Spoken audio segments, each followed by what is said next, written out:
موجودہ حالات میں دو بڑے مسائل انسان کے اندر پیدا ہوئے ہیں. ایک مائنڈ تھراپیز کے عرصے سے جب میں آبزرو کرتا ہوں تو میں غور کرتا ہوں کہ دو بڑے مسائل موجودہ حالات میں ہمارے اندر پیدا ہوئے ہیں. ایک مسئلہ تو ہے ڈپریشن اور دوسرا مسئلہ ہے اینزائٹی. یہ دو مختلف چیزیں ہیں. عام طور پہ عام آدمی اسے ڈپریشن، اسٹریس، اینزائٹی وغیرہ کو ایک ہی چیز سمجھ رہا ہوتا ہے، لیکن ٹیکنیکلی ان دونوں میں فرق ہے. ڈپریشن کا انسان کے اندر مایوسی پیدا کرتا ہے، نا امیدی پیدا کرتا ہے، اور خوف، اینزائٹی انسان کے اندر خوف پیدا کرتا ہے.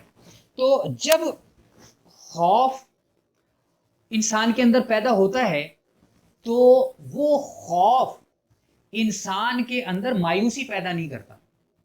ڈپریشن کی وجہ سے جب مایوسی پیدا ہوتی ہے تو اس کا جو سب سے بڑا نقصان ہے وہ یہ ہے کہ انسان کا تعلق اللہ تبارک و تعالیٰ کی ذات کے ساتھ بھی کمزور ہوتا چلا جاتا ہے. کیوں؟ اس لیے کہ مایوس آدمی سب سے پہلے اللہ تبارک و تعالیٰ پر توکل کرنا چھوڑ دیتا ہے، اور اسی کے ساتھ اس کے پاس جو ریسورسز موجود ہیں، اس کے ارد گرد جو نیٹ ورک موجود ہے، افراد ہیں جو اس کے کام آ سکتے ہیں، اس کو سپورٹ کر سکتے ہیں، ان سب سے وہ مایوس ہوتا چلا جاتا ہے. اور ایک وقت ایسا آتا ہے کہ یہ مایوسی اس کو اتنا زیادہ گھیر لیتی ہے کہ جس کے نتیجے میں وہ کہتا ہے کہ اب تو زندگی بیکار ہے، یعنی وہ خودکشی کر لیتا ہے. اور WHO کی رپورٹ یہ ہے کہ صرف پاکستان میں اس وقت ہر سال 8,500 سے 9,000 افراد خودکشی کر رہے ہیں، اور یقیناً یہ انڈر رپورٹڈ ہے کیونکہ کئی کیسز ایسے ہیں جو رپورٹ ہی نہیں ہوتے. اس کا مطلب ہے، اور اس میں سے تقریباً 25% کی تعداد 15 سے 25 سال کے نوجوانوں کی ہے. تو یہ خودکشی آدمی تب کرتا ہے جب وہ تمام چیزوں سے مایوس ہو جاتا ہے. اس میں اللہ تبارک و تعالیٰ بھی شامل ہیں، اس میں اس کے ارد گرد جو رشتہ دار، دوست احباب وغیرہ ہیں، کولیگز ہیں، اور اس کے پاس جو ریسورسز موجود ہیں. اینزائٹی یا خوف انسان کے اندر اگرچہ مایوسی پیدا نہیں کرتا، لیکن آدمی باہر کیف کوئی اقدام کرتے ہوئے ضرور ڈرتا ہے. میں نے اگر ایسا کیا تو ویسا نہ ہو جائے، ویسا کیا تو کیسا نہ ہو جائے. تو یہ دونوں چیزوں کا لازمی نتیجہ یہ نکلتا ہے، چاہے وہ ڈپریشن ہو چاہے مایوسی ہو، کہ انسان کی اپنی کام کرنے کی صلاحیت جو بھی وہ کر سکتا ہے یا کر رہا ہے وہ آہستہ آہستہ مان پڑنی شروع ہو جاتی ہیں. کم ہوتے ہوتے ایک وقت ایسا آتا ہے کہ وہ ختم تو نہیں ہوتی، آدمی سمجھ رہا ہوتا ہے کہ وہ ختم ہو گئی ہیں، ختم نہیں ہوتی، لیکن منجمد ضرور ہو جاتی ہیں. جمود ان پر ضرور طاری ہو جاتا ہے. مگر آدمی یہ سمجھ رہا ہوتا ہے کہ جی میں تو یہ کر ہی نہیں سکتا. اور اس پر بہت سائیکالوجی میں اس پہ بڑا کام ہوا ہے کہ آئی کانٹ پورا ایک موضوع ہے، خاص طور پہ موٹیویشنل اسپیکر اس پر بہت کام کرتے ہیں. اچھا، اب ایک بہت بڑا مسئلہ یہ ہے کہ شروع میں جب ڈپریشن ہو یا اینزائٹی شروع میں بہت معمولی ہوتا ہے. جب وہ معمولی ہوتا ہے تو آدمی یہ سمجھتا ہے اب یار خود صحیح ہو جائے گا، اللہ مالک ہے. لیکن تھاٹ کے میکانزم کو سمجھیں کہ ایک تھاٹ جب آتا ہے تو اس تھاٹ کے بعد جو اگلا تھاٹ آتا ہے وہ پچھلے تھاٹ کی طرح ہوتا ہے، پہلی بات. دوسری بات یہ کہ اگلا تھاٹ پچھلے تھاٹ سے زیادہ طاقتور ہوتا ہے، یعنی اس کی انٹینسٹی، شدت ہر تھاٹ کی جیسے جیسے وہ بڑھتا چلا جاتا ہے اسی ٹائپ کا بھی ہوگا، اور اس کی جو شدت ہے وہ بھی بڑھتی چلی جائے گی. تو اگر آپ اس کو بریک نہیں کرتے، اگر آپ اس کو اس تھاٹ پروسیس کو آپ روکتے نہیں ہیں تو نتیجہ نکلے گا کہ ایک اسپائرل ہوتا ہے، اور وہ ایک اسپائرل جیسے، یعنی جیسے آدمی بھنور میں پھنستا چلا جاتا ہے، ایسے ہی آدمی ڈپریشن یا اینزائٹی کے بھنور میں پھنستا چلا جاتا ہے.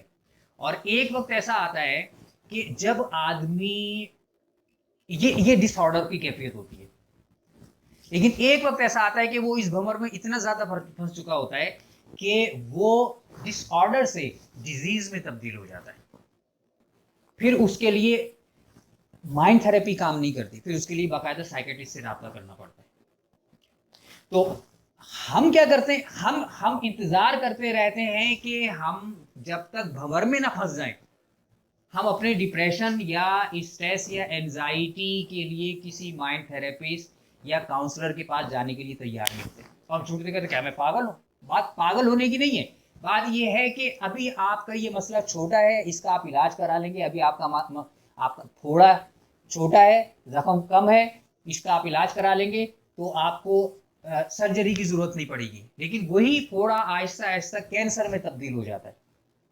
تو اپنے آپ کو اس لیے تمام دوستوں سے اور اپنے جو جتنے بھی جو میرے جو ناظرین ہیں ان سے گزارش یہ ہے کہ جب بھی ایسی کوئی کیفیت موجود ہو تو فوری طور اس کو یہ کہہ کے نظر انداز نہ کرے کہ یار خود صحیح ہو جائے گا یا اللہ مالک ہے. اس کرے یہ کہ فوری طور پر کسی ماہر کاؤنسلر سے، ہیپینس کوچ سے رابطہ کرے تاکہ وہ آپ کو چند ایکسرسائزز بتائے اور وہ مسئلہ آپ کا وہیں پر حل ہو جائے. خیر، اب چونکہ یہ چیزیں پیدا ہو گئی ہیں اور اس کی بنیادی وجہ مہنگائی ہے، تو اب سوال یہ پیدا ہوتا ہے کہ اس مہنگائی سے ہم مائنڈفل اپروچ اختیار کرتے ہوئے ایک مائنڈفل اسٹریٹجی کیسے اختیار کر سکتے ہیں. ہم سب انسان ہونے کے ناطے اس کیفیات سے دوچار ہیں اور مائنڈفلنس ہمیں بہت ہی مؤثر اسٹریٹجی تیار کرنے کے قابل کرتی ہے. البتہ یہ بہت ضروری ہے کہ جب ہم مائنڈفل اسٹریٹجی اختیار کرنا چاہ رہے ہیں اور اس کو ڈیزائن کرنا چاہ رہے ہیں تو ہمیں مائنڈفلنس کا تعارف بھی اور اس حوالے سے چند کلیدی اور بنیادی باتیں ہمارے علم میں ہوں. وہ کلیدی باتیں کیا چیزیں ہیں، وہ کی اسٹیپس میں ابھی آپ کے سامنے رکھتا ہوں. وہ 4 ہیں خاص طور پہ مہنگائی کے تناظر میں. پہلی بات تو یہ کہ آپ کے اندر اویئرنیس ہو. پہلی کلید آپ کے اندر اویئرنیس ہو. اویئرنیس کا کیا مطلب ہے؟ اویئرنیس کا مطلب یہ کہ میں ایک مسئلے سے دوچار ہوں، یہ مجھے پتا ہو. اویئرنیس کا مطلب یہ ہے کہ میں اگر بیمار ہوں تو مجھے پتا ہو کہ میں بیمار ہوں. اویئرنیس کا مطلب یہ کہ میں اگر میں اچھا اسٹوڈنٹ نہیں ہوں تو مجھے پتا ہو کہ میں اچھا اسٹوڈنٹ نہیں ہوں. بعض اسٹوڈنٹس ہوتے ہیں وہ ایک سبجیکٹ میں بہت اچھے ہوتے ہیں، دوسرے سبجیکٹ میں کمزور ہوتے ہیں. تو اویئرنیس کا مطلب یہ ہے کہ جس سبجیکٹ میں میں اچھا ہوں مجھے پتا ہو کہ میں اس سبجیکٹ میں اچھا ہوں، اور جس سبجیکٹ میں میں کمزور ہوں مجھے پتا ہو کہ اس سبجیکٹ میں کمزور ہوں. اویئرنیس کا مطلب یہ بھی ہے کہ میں اپنے آپ کو لمحہ موجود میں، پریزنٹ مومنٹ میں رکھوں. اور اس موضوع پر بہت زیادہ لکھا گیا ہے، خاص طور پہ ایکہارٹ ٹولے کی کتاب the power of now out class کتاب ہے. اردو میں بھی اس کتاب کا ترجمہ لمحہ موجود کی طاقت کے عنوان سے لاہور کے ایک ناشر نے شائع کیا ہے. اس کے علاوہ اور بھی کئی کتابیں اس موضوع پر ہیں. یوٹیوب پہ آپ کو بے شمار ویڈیوز اس موضوع پہ مل جائیں گی. تو اب پہلا اسٹیپ ہے اویئرنیس کہ مجھے اس کے بارے میں پتا ہو. دوسرا اسٹیپ ہے ایکسیپٹنس، تسلیم کرنا، قبول کرنا. یہ اویئرنیس کے بعد اگلا مرحلہ ہے. عام طور پہ ہمیں پتا تو ہوتا ہے کہ میرے ساتھ فلاں بیماری ہے یا میں فلاں سبجیکٹ میں کمزور ہوں، لیکن ہم اس کو ایکسیپٹ کرنے کے لیے، قبول کرنے کے لیے تیار نہیں ہوتے.